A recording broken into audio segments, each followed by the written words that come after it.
I wake up to the same old fight, chasing shadows in the night. Promises made, but I let them fade. Caught in the cycle, I'm feeling betrayed. Round and round, I'm losing ground.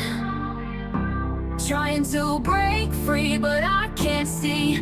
These negative patterns are haunting me. Nights turn to days, I'm losing my way. Thought I found peace, but it's led me astray. Chasing the high, but it only brings pain. The more I run, the less I gain. Hey everybody, hey, and welcome to another session of Taureca, Say It Again.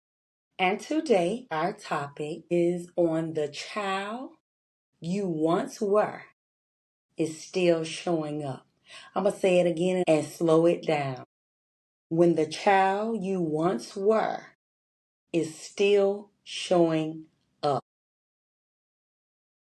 Now, sometimes the adult making the decision isn't the only one in the room. Think about that.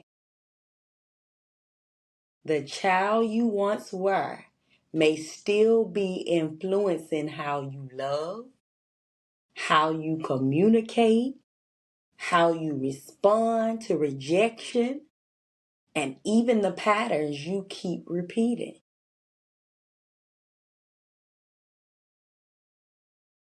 Now, I want to make this connection early on for you when we talk about addictive patterns. As a child, we learn how to survive our environment. Just point blank, period. Some of us have it tougher, or you may say rougher than others. We may learn to seek attention because we didn't feel seen. We've heard that before. We may become people pleasers because love felt conditional, you know. Based on this, you can get this. There was conditions with it. We may shut down because expressing ourselves, it wasn't safe. We may become overly independent because we couldn't depend on others. We may accept disrespect because dysfunction became familiar. That was what we knew. We may chase affection because we learned that love had to be earned. It just wasn't given. It had to be earned. We may avoid confrontation because conflict made us uncomfortable. Hell, I feel like that today. And here's where the addictive pattern can develop. Out of all of what I said,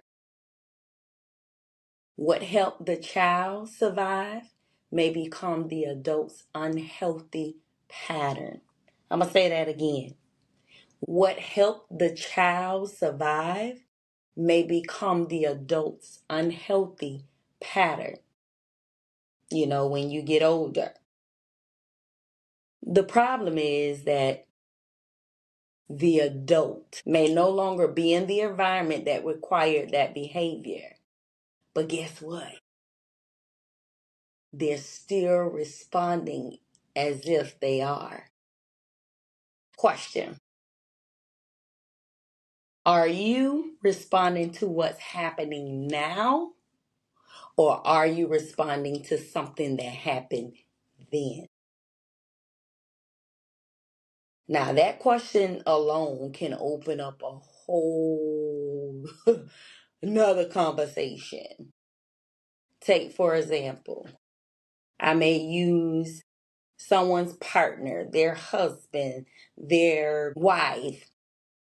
They may say, I need some space.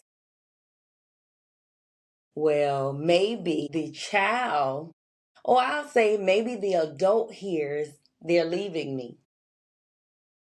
The adult hears it now, but that's not what they're saying. Because mind you, we got the adult, but we got the child still living in there. Let me give you another one. Someone may give constructive criticism, but that adult hears, I'm not good enough. But that's not what they're saying. But I'm going to say the adult child hears, I'm not good enough. What about someone establishes a boundary? The adult child hears, they don't love me anymore. Is that really what it is? I got another one for you. Someone doesn't respond immediately to a text. The adult child begins creating scenarios in their head. And we can take this so many different ways, okay? But those are just some scenarios of things that could be said or done. And we hear one thing, but that's not really what the person is saying. Instead of having that conversation and asking what I hear you saying is, and checking to see if that's what it is, if you've interpreted it correctly. Now, those reactions or scenarios that I just gave you may not be about the person standing in front of them. Remember, I say the adult child? They may be connected to an old wound, an old fear, an old survival pattern. We say it all the time. Things that have taken place in your childhood that shapes and mold your adulthood. So the child you once were, okay, is still showing up. One of those things we have to understand about addictive patterns is that sometimes the behavior we're displaying today has roots in experiences we had yesterday.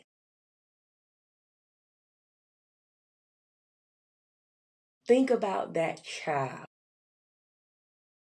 The child you once were may still be showing up in the adult you are today. And I'm going to keep saying it. That little girl, that little boy, the child who didn't feel heard, the child who had to grow up too fast because of different circumstances in their home, the child who learned to keep quiet, the child who learned that love came with conditions, the child who learned to accept certain behaviors because they were normal in the household.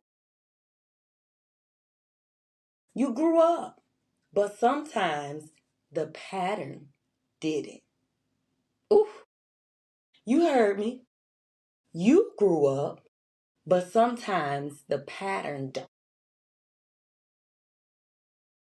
And that's why we have to be careful about saying, that's just who I am. We've heard that before. Oh, that's just who I am. Or that's who he or she is. Okay.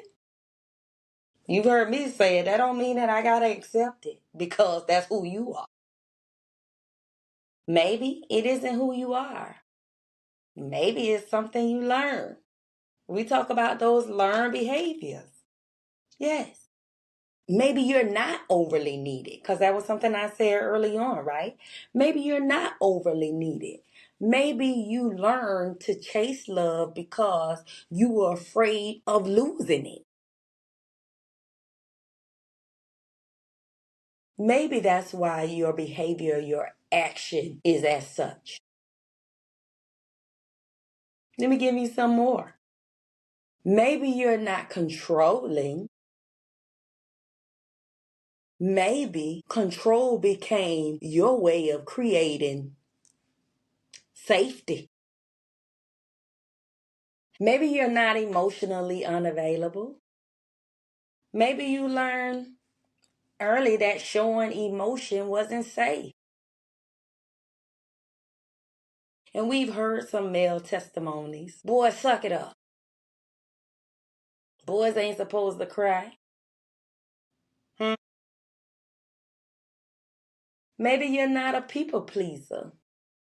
Maybe you learned that keeping everyone else happy was the way to receive love.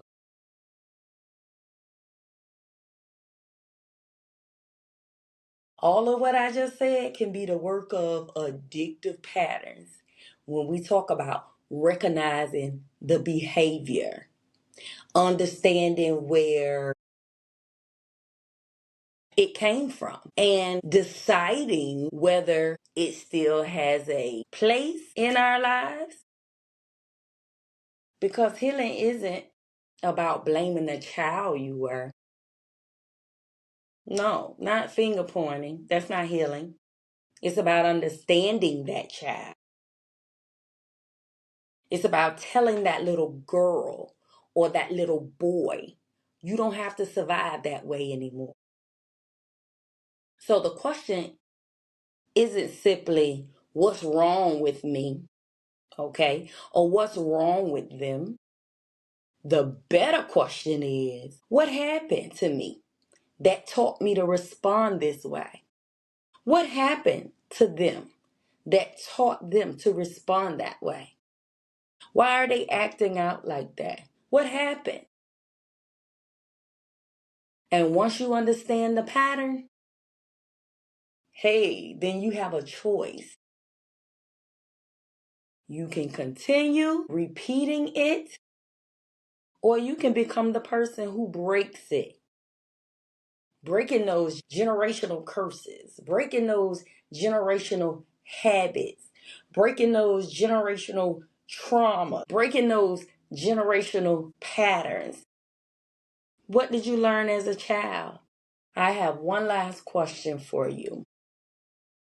What did you learn as a child that you unknowingly carried into your relationships or unknowingly carried into your parenting or unknowingly carried into your friendships or simply unknowingly carried into your adulthood?